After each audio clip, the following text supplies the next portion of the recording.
Welcome to another edition of Points of Interest, brought to you by the Lebanon Area Chamber of Commerce. My name is Paul Boucher. I'm President and CEO of the Lebanon Area Chamber of Commerce. And as we do each week, bring you a program showcasing the activities going on in the Upper Valley during the week, and have a special guest to talk about a program. And this week being no different, I have Bruce Pack from the Lebanon Rotary Club, who will be talking about an event that they're going to be sponsoring coming up here in the next couple of weeks. Are you saying I'm no different? You're no different. Okay. You're not special. Right. You're not okay. unspecial, but I'm just younger. That's right. Yeah, by 6 months. Yes, been a lifelong running battle. So this week, as I always say, big doings in Lebanon. We have Lebanon graduation here on Thursday evening up at the high school. And then that means Alumni Day is on Saturday, and that will be a large parade that begins right behind City Hall. The parade will go up onto Hanover Street, down to the Green, up onto School Street, to Kimball Street, down Shaw Street, and then back down onto Bank Street, back to the Green. Excellent parade every year, and the alumni do a lot of work in putting these floats together. And the theme this year is the Beatles, the 50th anniversary of the Beatles coming to the United States, and so that is the theme, is the Beatles. So on Saturday, this coming Saturday, the parade starts at noontime, and so it's a wonderful event. And all those streets, you can sit right along the side of the street and watch the parade go by. And then there's some different vendors in the park afterwards, so there's some food available and things of that nature. So that's this coming Saturday in downtown Lebanon.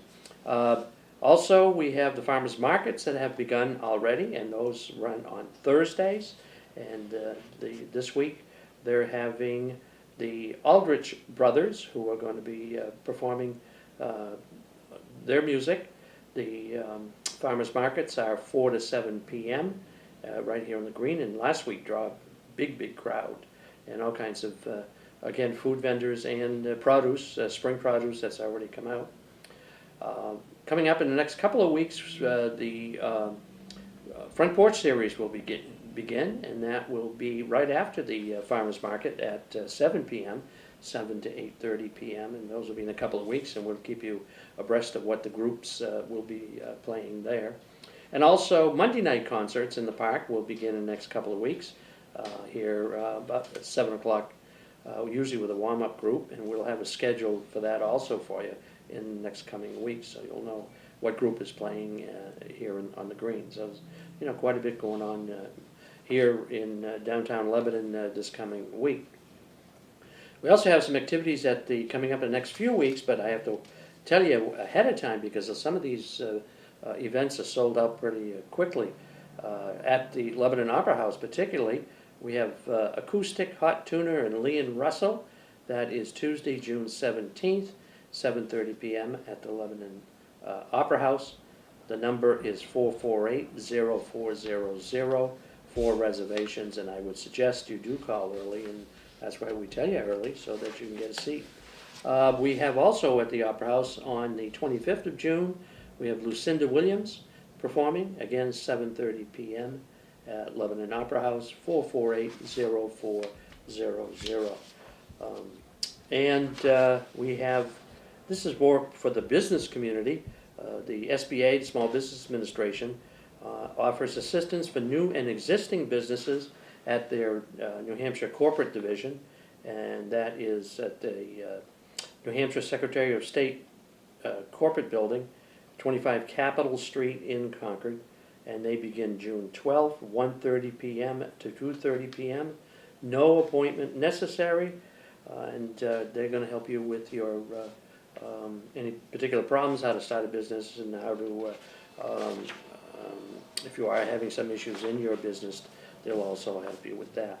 And so that is the Small Business Administration. And of course, we have Local SCORE, the Service Corps of Retired Executives, who do free counseling also, and they have a walk-in service on Wednesdays from 9 to 1 p.m. And you can avail yourself to those services. They're located in the Citizens Bank building on the 3rd floor, and they can help you out with any issues that you may have. And they've been running some workshops also on helping you to run your business, start a business, and that. Not only do we have activities at the Lebanon Opera House, but Ava Gallery, just down the street, is signing up for spring and summer workshops and art classes. And these are for children, teens, and adults. And if you have an anchoring to do something in something of the arts, either painting, photography, sculpturing, they have all kinds of classes. They're offering at least 40 different classes there. So I would suggest if you have some activity for your students for the summer, give them something to do, to call the Ava Gallery and find out which ones that might be appropriate for them, that they might be interested in participating in. So those are the activities going on in the Upper Valley this week. We have with us today Bruce Pack. He is the past president of the Lebanon Rotary Club and soon to be district governor for the area for Rotary International. So welcome to the program, Thanks, Bruce. Paul. Nice to be here. In your program and in your year as district governor, tell us a little about the scope and the area that this district covers. Sure. Rotary International is comprised of about 1.2 million members all around the world. I don't know the number of countries, but it's only a few fewer than all the countries in the world. And it's divided into 520 districts where there are between 40 and 75 clubs in each one of those districts. Our district covers northern New Hampshire, northern Vermont, and 5 towns in the eastern townships of Quebec, French-speaking towns. And then that's a rarity for a district to have, We were one of the first, but it's not as rare as I thought. Wherever Rotary can, they draw district boundaries across international borders, just for the purpose of increasing the opportunities for peace and friendship. And how far into Canada do we go? Our district, the line goes all the way up to the river that flows between Montreal and Quebec, but Montreal and Quebec are on the western side of that river. And we go all the way up north past Drummondville. Drummondville is our farthest north club, and Wolfboro, New Hampshire, is our farthest southeast. And we encompass the Burlington area. Woodstock and White River Junction have clubs, but they're part of the southern New Hampshire and southern Vermont district. Yeah. So we go sort of across to Vergennes, and then north along Lake Champlain up into Quebec. How many Rotarians roughly? About 1,600, and there are about 43 clubs. 43, Yeah. excellent. Good. Yeah. About 11 in New Hampshire, and then the majority in Vermont, and as I said, 5 in Quebec. Excellent. Rotary International Convention, usually the district governor goes there, plus a training too that you go to. Well, there's the International Convention right now is going on in Sydney, Australia. It's a little far for me to get to, so, but it's, there are 25 to 40,000 Rotarians go to the International Convention. Well, they're wonderful, having gone. Yes. I'm sure you have. I went to the one in Toronto the year I was president. They were just fantastic. I've been to 3 now. I went to one in Calgary. I went to the one in Chicago, which was the 100th anniversary of Rotary in 2005, and then went to the one in Montreal. So it's there. Like any international gathering, there are just places where one's mind can be completely blown every day. So Rotary has a plan of succession, working its way up to a district governor. And how long have you been preparing in your stages to get there? it's a 4-year preparation. 4 year, Paul. wow. Yeah, the first when the nominating committee calls you and you accept, you become the district governor nominee designate. Oh, gee. And then if the Rotary conference in your district says okay, then you become the district governor nominee for a year. And then the next year you're district governor elect, which is what I am now. And then on July 1st, all the district governors in all the districts change, as well as the Rotary International president and all the presidents of all the clubs. It's a 1-year term for all the leadership. Yeah, but it's a 4-year prep. But it's a 4-year prep, yeah.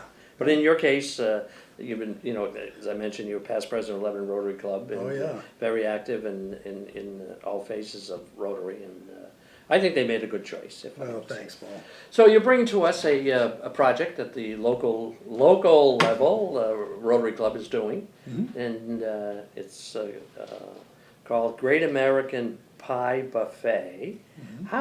This is second year? if I This is the remember. second year, How right? did you know? I know a lot of organizations, and Chamber being one, are always looking for a fundraiser of some sort, and Lebanon Rotary Club came up with this one. How did this particular come to light? There are two streams that came together with this. The first one is that Rotary International has been paired with the World Health Organization and world governments of states all around the world to bring an end to polio, to eradicate the polio virus around the world. It started by a Rotarian in the mid-1980s and then caught on in the late 1980s when there were thousands of new cases of polio every year back then. Until now, there are only a couple of hundred, and polio's been eliminated in the Western Hemisphere for several years. And the last country where we eliminated polio was India, which was declared polio-free in January of this year. So that leaves only Pakistan, Afghanistan, and Nigeria, which are countries which have all kinds of difficulty, dangerous terrain, dangerous governmental forms and non-governmental forms. And in order to eliminate polio, we have to get the vaccine into the mouth of every child under the age of 5. So it requires enormous amount of effort. And what we're trying now this is the End Polio Now effort, the final inch, they call it. And as you know, it's more expensive to eradicate the last few cases than the first bunches, because in India they did national immunization days where they immunized over 100 million children in one day. In India, because Rotarians and other volunteers were able to fan out throughout an entire section of the country and make sure they blanketed everybody. They were able to find people of the Muslim culture who would go appropriately into those environments. They had to be women so that they could talk to the moms and not be threatening to the culture that was there. And Hindus and Jews and Catholics and Protestants fanning out everywhere to get the 2 drops into every child's mouth. And then they dipped the kids' finger in a little purple dye, so we know that we vaccinated. You did it. Right. Not only is the serum that Rotary provides, but also a lot of as you mentioned earlier, the volunteers. A lot of Rotarians from all over the world travel there to That's right. to And that's one of the keys. I mean, we have folks, the Rotarians who live in these countries, understand the local culture and are able to make the connections with local governments and local travel arrangements so that we can get the vaccine successfully into the children. Yeah. So that was, one need was we needed to raise money toward this effort. The other reason we did this was to have fun. Rotarians like to have fun as a means of performing service. And I was visiting with the Waterbury Rotary Club once at what we call the annual reveal, where the outgoing youth exchange students, that's another program of Rotary, where students go for a few weeks or a whole year to a foreign country, and then they come to the other country that sent those kids. There are other kids who come back to that country. So it's one of the biggest youth exchange programs in the world. About 8,000 kids a year are involved. And this year we have 15 children from our district going abroad. And there's an event in Waterbury that they call the reveal. It's where they get the little envelope that tells them what country they're going to.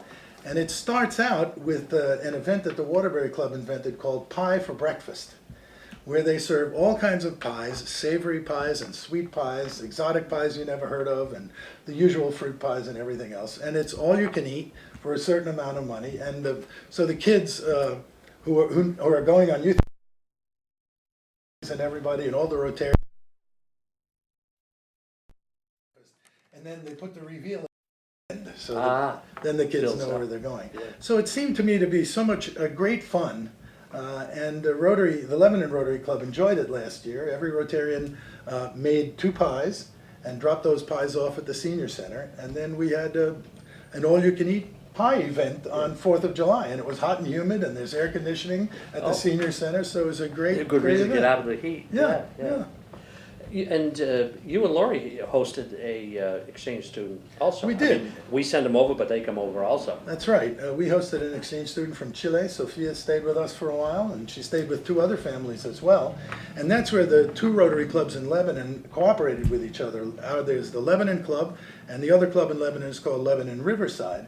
And we shared that exchange. And then my stepdaughter Haley was able to go for a full year exchange in Brazil, the year following the year that Sophia stayed with us. It's gonna be a great experience, and I'm sure she had a lot of stories to tell. Well, I know she has a lot of stories. Many stories. Yes, yeah. And when the children who go on these things have to rely on themselves, and so they begin that transition from children to adult takes place visibly when you're not when you're away from home for 11 months. Yeah.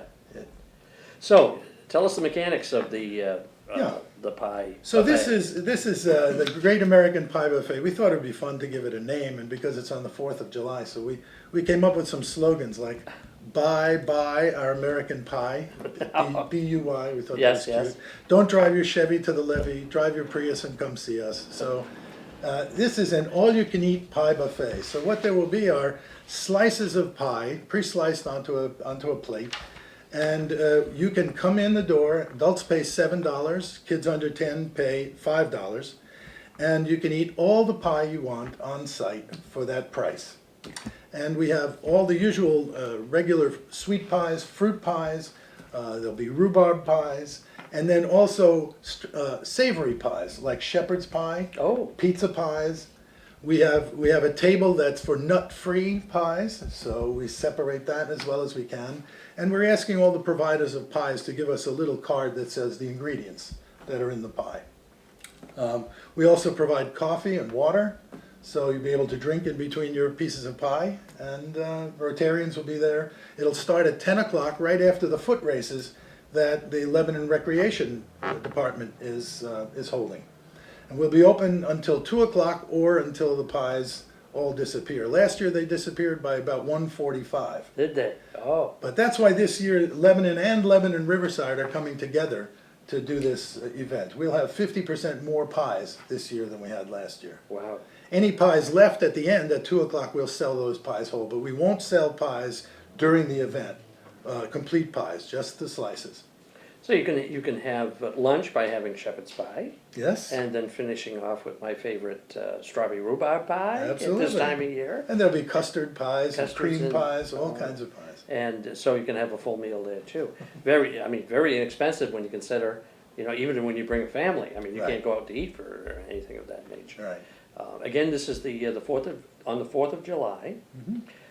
I am not sure, you mentioned the Recreation Department Yep. having a foot race that day, if the festivities in the green are gonna go on that day No, with the they've fireworks and all that. no, they've made a decision Okay. to have the end of summer celebration the last week in August, and that's when they'll have a lot of vendors on the green. It'll be a Thursday, I think, so they'll have it'll be a farmers market that day as well, and then there'll be fireworks at the end of that day. So we're tying into the road race, and also the people who are organizing Spark, the community center for everyone. They're going to have a flea market, a yard sale in the parking lot of the senior center. Oh. So there'll be lots to do. We'll have some music playing at the senior center as well, Oh, and air conditioning. Did I mention air conditioning? Conditioning, it'll be cooler for everyone to Yeah. come by. And as you mentioned, all the proceeds from that will be going to Polio Plus. Yes, this And- year, and there's a special reason why we're doing this year. The Bill and Melinda Gates Foundation have been very supportive to this effort. They gave a donation of $100 million when this first was announced back in the early days on a match for Rotarians who raised the money. And then a couple of years ago, they gave another $255 million in pledges.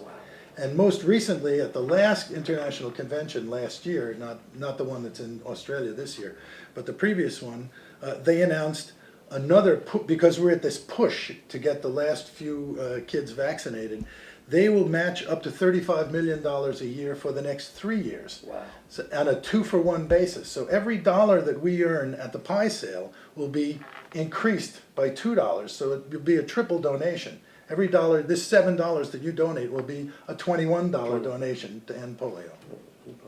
Yeah. They, as you say, they've been very supportive over the years with Rotary and with this Polio Plus program. They have It's been, just, yeah. you know, tremendous that they have stepped forward to do, you know, to do such a thing for us. You know, I never mind people making money if they use some of their money for to benefit others. Yeah, You know, yeah. I think that's what the chamber teaches. I think we're not in business as much to provide for ourselves as it is to provide a service. And I think for Rotary, of course, Rotary's motto is service above self. That's why we exist. And you mentioned that, you know, some of it is matching. Rotarians themselves, personally, over the years, have contributed considerable amounts of money. Well over $1 billion has come just from Rotarians. It's under a B, Yes, yeah? yes. Wow, I knew that. Yes. It was quite a bit, that the individual Rotarians all over the world, you know, that have kicked into this. They have. Yeah. And it's just fantastic how when you figure, you know, eradicate polio over the whole world, you know, it's not like saying, you know, a third world country somewhere or something of that nature, but it's really. As when we started, you know, in 1988, there were 125 countries in which the polio virus was endemic. That is, the virus was wild. And now today, as I said, with India having been declared polio-free, it's endemic in only 3 countries. Now that doesn't mean that there aren't outbreaks, because you might have read in the newspaper, Syria, Israel, Sudan, there are about a half dozen countries where they've had outbreaks. But our techniques, our viral understanding now is we can identify that those strains came from Pakistan, Afghanistan, or Nigeria. I see. So one of the challenges that the End Polio Now effort has to face is how do we contain the virus that's in those 3 countries? Not only eradicate it there, but make sure that it doesn't escape, because we carry it, it's spread through feces and that gets into the water, and then people drink water. As you remember when we were young, there used to be something called polio season, when we weren't allowed to go to the municipal pool.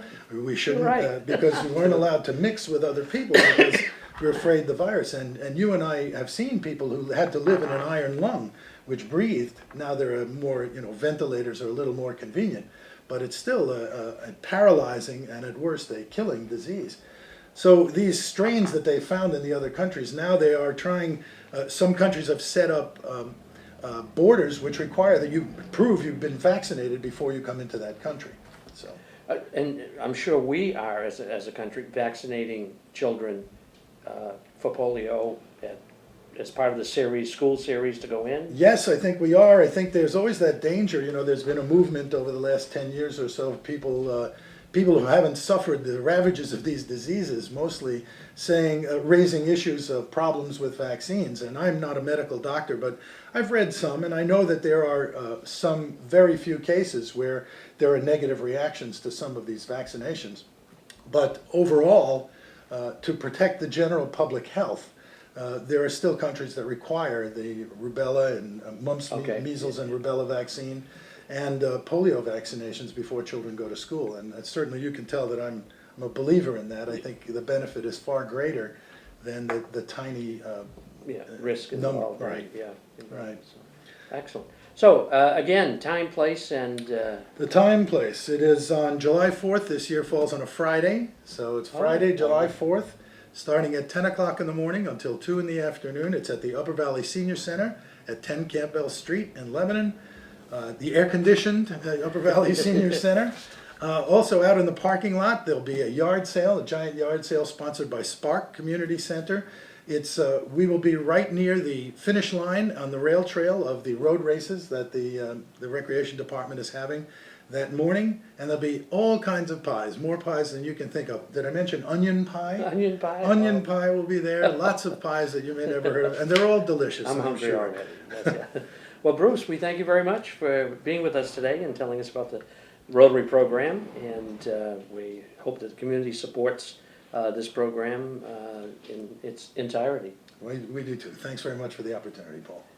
So that ends another program of Points of Interest brought to you by the Lebanon Area Chamber of Commerce. And we'll be back next week with another exciting guest. Until then.